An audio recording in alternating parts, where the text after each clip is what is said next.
Falando sobre essa percepção e como o Congresso tem visto o governo, hoje saiu uma pesquisa, a pesquisa da Genial Quest. A pesquisa da Genial Quest traz essa visão, né? Essa visão que os parlamentares estão tendo do governo Lula.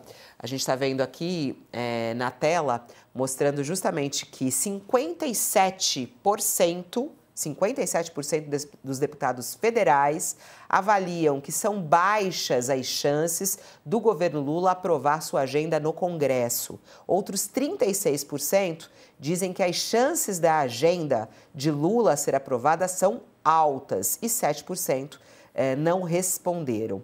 46% dos deputados avaliam de forma negativa o governo Lula. Esse era o primeiro gráfico que a gente estava mostrando, né, Lu? É esse aí, ó. 46%, que é esse em vermelho, 46% negativo. Isso subiu de maio de 2024 de 42 para 46, subiu 4 pontos percentuais. Que avaliam de forma positiva uma queda de 32 para 27. E em amarelo regular, de 26 para 24, também caiu. Essa margem de erro é de 4,5 pontos percentuais. A avaliação negativa do governo Lula aumentou 13 pontos percentuais entre agosto de 2023, quando era 33%, entre os deputados federais. Então, quando a gente vê isso a longo prazo, a situação vai piorando, né? Já a avaliação positiva caiu 8 pontos percentuais nesse período de quase um ano. E isso vem chamando, claro, a atenção do governo e vem mostrando, a gente vê aí na prática essa situação, que é uma situação muito difícil para o governo Lula em trazer uma resposta.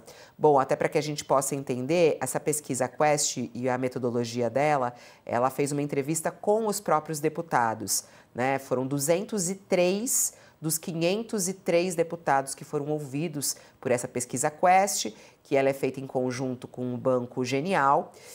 Foram 40% dos deputados que foram ouvidos proporcionalmente à representação por região e por partido, ou seja, 21% dos deputados são do Centro-Oeste, e essa região compõe 21% da amostra. O mesmo aconteceu também com os deputados dos outros estados, só para a gente entender um pouco da metodologia também dessa pesquisa Quest. O que mais te chamou a atenção, Josias? O que me chamou a atenção, Fabiola, nessa pesquisa é o pano de fundo. A pesquisa Quest, que ouviu lá os deputados federais, ela está sinalizando que a Câmara vai transformar o crepúsculo do governo Lula numa xepa. Você tem quase metade dos deputados federais, 46%, avaliando negativamente o governo. Mais da metade, 51%, considera que o relacionamento com o executivo é ruim. E o que dá a essa combinação de fatores uma aparência de fim de feira é a revelação, também feita pela pesquisa, de que quase 6 em cada 10 deputados, 57%, acreditam que são baixas as chances de o Lula aprovar a sua agenda no segundo semestre.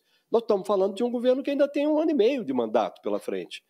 E os deputados estão informando, olha, aqui são baixas as chances de o Lula obter a aprovação de coisas relevantes. E a grossa maioria dos deputados, 88%, inclui nessa xepa a aprovação daquela proposta que isenta do pagamento do imposto de renda quem ganha até R$5.000 por mês, que é uma prioridade do Lula. Mas os deputados não garantem incluir no carrinho a taxação dos super ricos, que é, segundo todas as declarações do ministro da Fazenda, o Fernando Haddad, indispensável. Uma coisa está relacionada à outra. Você não pode isentar de pagar o imposto de renda quem ganha até R$5.000 se você não impõe uma compensação para suprir a arrecadação da receita. Então, ele propunha taxar os super ricos. E o Congresso não está garantindo, os deputados não estão garantindo isso, né? Então, essa aversão dos deputados à tributação dos milionários até leva água para o moinho do Lula. O Lula agora se enrolou na bandeira da justiça tributária. Ele levantou a lança da justiça tributária nessa guerra do IOF. Então, essa aversão dos parlamentares de tributar rico, isso leva água para o moinho do Lula. Agora, isso pode ser um bom mote de campanha, mas não enche o caixa do governo, não resolve o problema do governo. O problema do governo hoje é ajustar as suas contas.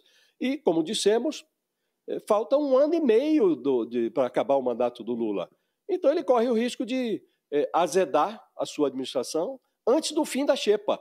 Então, a pesquisa mostra essa dificuldade. Por isso, não adianta ao Lula agora, ou ao governo, firmar acordos apenas com os presidentes da Câmara e do Senado. É preciso verificar se a palavra do Hugo Mota e do Davi Alcolumbre orna com a vontade desses parlamentares, que estão, segundo essa pesquisa, torcendo o nariz para o Palácio do Planalto, Fabíola. É muito curioso. Essa pesquisa traz muitos detalhes sobre a avaliação dos parlamentares, né? Os deputados federais também foram questionados sobre qual frequência que eles consideram que o Supremo Tribunal Federal invade as competências do Congresso, né? Para metade deles, 49%, isso ocorre sempre. Eles sempre acham que o judiciário está interferindo. 28% dos parlamentares responderam às vezes, 12% responderam raramente e 5% disseram que o STF nunca invade os temas que são do parlamento, também nessa atuação e nessa percepção do Congresso em relação ao Legislativo. A avaliação do Supremo pelos parlamentares é bem ruim, né? 48% dizem que o trabalho da Corte é negativo, quer dizer, quase a metade. 27% consideram positivo, 18% fazem uma avaliação regular do trabalho do Supremo Tribunal Federal. Bom, quem vai chegando aqui no nosso All News, quarta-feira é dia dele, Ronilson Pacheco, que essa semana estava lá no Roda Viva da TV Cultura, todo bonitão. Olá, Ronilson, bom dia, seja bem-vindo, já voltou para o Rio? Bom dia, Fabiola, eu retornei ontem, estou até meio confundindo a data, mas eu retornei ontem, foi uma experiência muito boa, interessante, eu diria. Roda Viva é sempre aquele frio na barriga, né? Quando começa a girar aquele negócio aqui, aí você fala, ai meu Deus, vai começar. É uma delícia participar do Roda Viva, muito legal, adorei ver você lá. Vamos embora, Ronilson, tem muita coisa para que a gente possa analisar. Claro, estamos falando aqui hoje, o presidente Lula logo cedo falou, cada macaco no seu galho. Eles não interferem no nosso trabalho, nós não interferimos no trabalho deles, né? E falando que ele está certo de procurar o judiciário. E disse que não é um rompimento, mas estava bravo ao dizer que Hugo Mota descumpriu um acordo. Vamos lá, Ronilson, como é que você vê essa relação nesse momento entre o Congresso e o Executivo e o que isso traz de prejuízo para o nosso país? Será que o Lula vai conseguir acertar os ponteiros lá com os presidentes das casas e a gente vai ter um pouco mais de tranquilidade daqui para frente ou isso praticamente está impossível? Fabiola, eu acho que essa relação é cada vez mais difícil, porque dentro de todo esse caos, ou essa crise, como a gente poderia considerar, com quem o Lula ainda tem uma relação, um acesso, ainda são os presidentes da casa. Ele tem um acesso significativo ao Hugo Mota, ele tem um acesso significativo ao Alcolumbre, tem o ouvido deles de alguma forma. Mas ambos, presidente do Congresso, presidente da Câmara, presidente do Senado, estão também à mercê de alguma forma contra a parede com relação à pressão que o Congresso vem fazendo cada vez mais. Nós estamos vendo um Congresso que tem ficado cada vez mais agressivo, mais incisivo, cada vez mais poderoso. Todo esse debate com relação que vem se arrastando desde o surgimento do debate das emendas, ele só tem se aprofundado.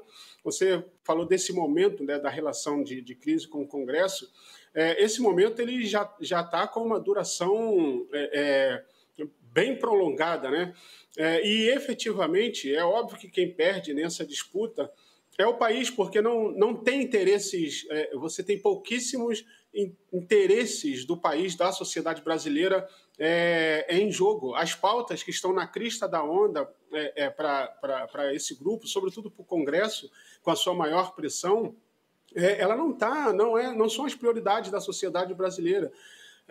Todo esse debate com relação à chamada justiça tributária, nem vou colocar assim como o próprio Lula tem colocado, mas uma reforma, uma revisão que é importante, que precisa reconsiderar como grande parte da sociedade paga incisivamente mais do que aqueles que possuem mais, do que os mais ricos, do que grandes companhias, do que enquanto a gente está nesse debate, as bets continuam lucrando cada vez mais e não tem uma resolução sobre o que elas devem pagar, quanto pagar, quando pagar, com relação a impostos e taxações. Nós poderíamos ter um modelo que separasse aquilo que de alguma forma já tem algum consenso, ou é uma possibilidade que tem uma maioria que poderia avançar, independentemente daqueles que exigem um debate um pouco mais aprofundado.